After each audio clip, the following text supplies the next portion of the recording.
बिस्मिल्लाहिर्रहमानिर्रहीम। हज़रत इमाम बाकर रज़ी अल्लाह तआला अन्हो के साहबजादे हज़रत इमाम जाफ़र सादिक़ रज़ी अल्लाह तआला अन्हो एक दिन खिताब फरमा रहे थे।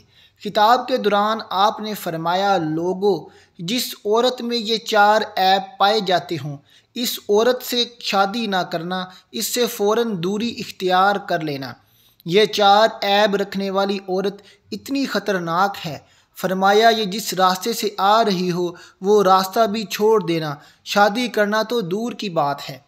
ये चार ऐब रखने वाली औरत दुनिया में भी जलील, आखिरत में भी जलील, दुनिया में भी तबाह बर्बाद और आखिरत में भी इसका ठिकाना जहन्नुम होगा।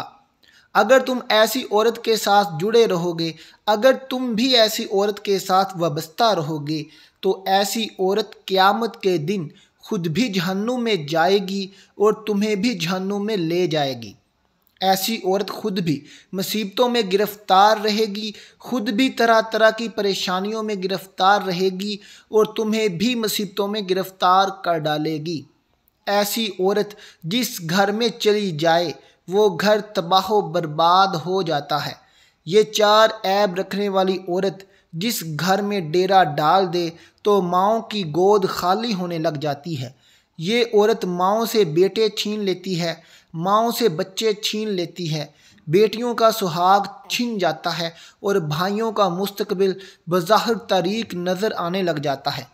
लोगों ने पूछा, हज़रत, वो कौन से चार ख़तरनाक ऐब हैं जिससे मियाँ बीवी तबाह बर्बाद हो जाते हैं? तो हज़रत इमाम जाफ़र सादिक़ रज़ी अल्लाह तआला अन्हो ने फरमाया, मैंने अपने बाबा हज़रत इमाम बाकर सादिक़ से सुना, उन्होंने अपने अबाउजिदाद से सुना, वो फरमाते थे कि जिस औरत में ये चार ऐब पाए जाते हों तो इस औरत से कभी भी शादी मत करना। पहला ऐब, नाज़रीन अब आपको ऐब बताते हैं। तो सबसे पहला ऐब, मुतकब्बर औरत, तकब्बुर करने वाली औरत। फरमाया, लोगो, तकब्बुर करने वाली औरत अल्लाह को भी नापसंद, इसके रसूल को भी नापसंद। जो औरत अपने शोहर के सामने अपने हुस्न पर नाज करती है, अपनी जवानी पर नाज करती है, ख़ुद को दूसरी औरतों से अलग थलग समझती है, शोहर के सामने अकड़ अकड़ के बात करती है, दूसरी औरतों से सलाम नहीं करती, इस सोच की बुनियाद पर कि ये तो दो टके की औरत है, इससे सलाम क्यों करूं। ये ऐसी ख़तरनाक मुतकब्बर औरत है कि ये जिस घर में चली जाए वो घर तबाह बर्बाद हो जाता है। खुदारा ऐसी लड़की से शादी मत करना जो अपने हुस्न पर नाज करती हो। मुतकब्बर औरत जिस रास्ते से आ रही हो, शादी करना तो रही दूर की बात, वो रास्ता भी छोड़ देना चाहिए। नाज़रीन, इन्होंने फरमाया, दूसरा ऐब, वालिदैन की नाफरमान बेटी। वो बूढ़ा बाप जो अपनी बूढ़ी कमर पे बोरियां लाद लाद के दिन रात मेहनत मजदूरी करता रहा और टाइम लगाता रहा। गुर्बत में आके बूढ़ी कमर पे बोरियां लाद लाद के इसने अपनी बेटी को जवान किया, इसको पढ़ाया लिखाया, इसे जवान किया। इतनी कुर्बानियाँ देने वाले बाप की जो बेटी नाफरमानी करती है, वो तेरी फरमाबरदारी कैसे करेगी, तेरे अहकामात की पैरवी कैसे करेगी। वो माँ कायनात का कुल मिला के सारा दर्द एक तरफ, जब माँ बच्चा जनती है इस लम्हे का जो दर्द है वो एक तरफ, वो दर्द ज़्यादा तकलीफ़दा होता है। इतनी कुर्बानियाँ देने वाली माँ की जो बेटी नाफरमान है, वो तेरी फरमाबरदारी कैसे करेगी। शेख सादी रहमतुल्लाह अलैह फरमाते हैं, बिच्छू की पैदाइश दूसरे जानदारों से अलग होती है, दूसरे जानदारों से मुख्तलिफ होती है। जब सांप की पैदाइश का वक्त होता है तो वो अपनी माँ के पेट को खाना शुरू कर देता है, यहाँ तक कि वो अपनी माँ का पेट फाड़ कर जंगल की तरफ दौड़ जाता है। हज़रत शेख सादी रहमतुल्लाह अलैह फरमाते हैं, यही बात मैंने एक अक्लमंद को सुनाई। अक्लमंद शख्स ने कहा, हज़रत, मैं इस बात को तस्लीम करता हूँ, वाकई ऐसा होता होगा। वो अपनी माँ का पेट फाड़ कर चीर कर माँ को दुख देकर वो जंगल की तरफ भाग जाता होगा, इसलिए कि इसने बचपन में माँ को तड़पाया या बचपन में माँ का पेट फाड़ा। जब बड़ा हो जाता है तो लोग इस सांप का पेट फाड़ देते हैं। तो उन्होंने कहा, बचपन में जो वो अपनी माँ के साथ ऐसा सलूक करता है, जब वो बड़ा हो जाता है तो लोग उसके साथ भी वैसा ही सलूक करते हैं। जैसा वो अपनी माँ के साथ किया करता था। अगर बचपन में उसने माँ की इज़्ज़त नहीं की तो बड़ा होकर हर बंदे से इज़्ज़त करवाता है। बचपन में उसने माँ को मारा, आज हर कोई इस सांप को मारता है। शेख सादी रहमतुल्लाह अलैह फरमाते हैं, किसी ने सांप से पूछा, तू सर्दी में बाहर नहीं निकलता, आखिर वजह क्या है?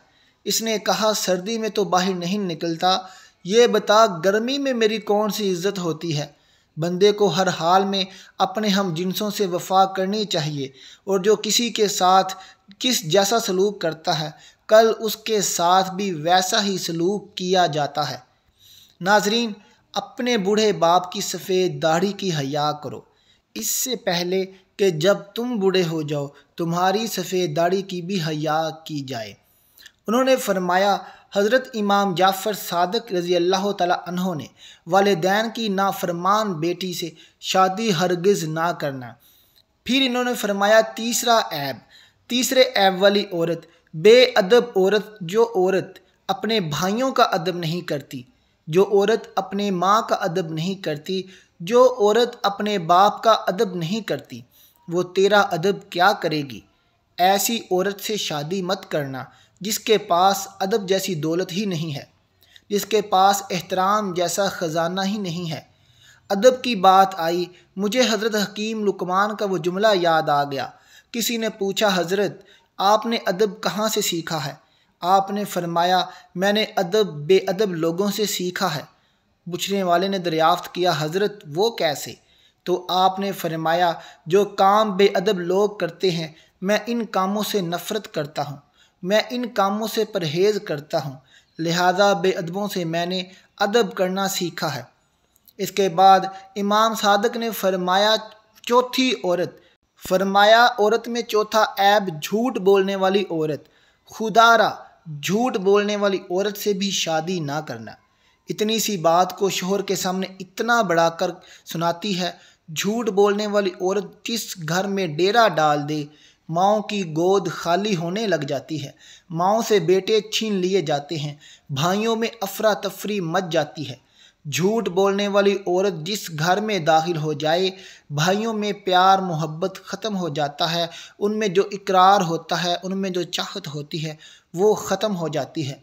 तो उन्होंने फरमाया, खुदारा जिस औरत के अंदर ये चार ऐब पाए जाते हों, इस औरत से शादी भूल कर भी ना करना। अगर तुमने ऐसी औरत से शादी कर ली तो याद रखना, दुनिया और आखिरत में ज़लीलो ख्वार हो जाओगे। अल्लाह ताला हम सब को अपने हिफ्ज़ो ईमान में रखे और हमारा ईमान मजबूत रखे। आमीन सुम्मा आमीन। नाज़रीन, आखिर में कमेंट बॉक्स में अल्लाह ताला के 99 नामों में से एक नाम ज़रूर टाइप कर दें। मिलते हैं आपसे अपनी अगली वीडियो के साथ, तब तक अपना ख्याल रखिएगा। अल्लाह हाफिज़।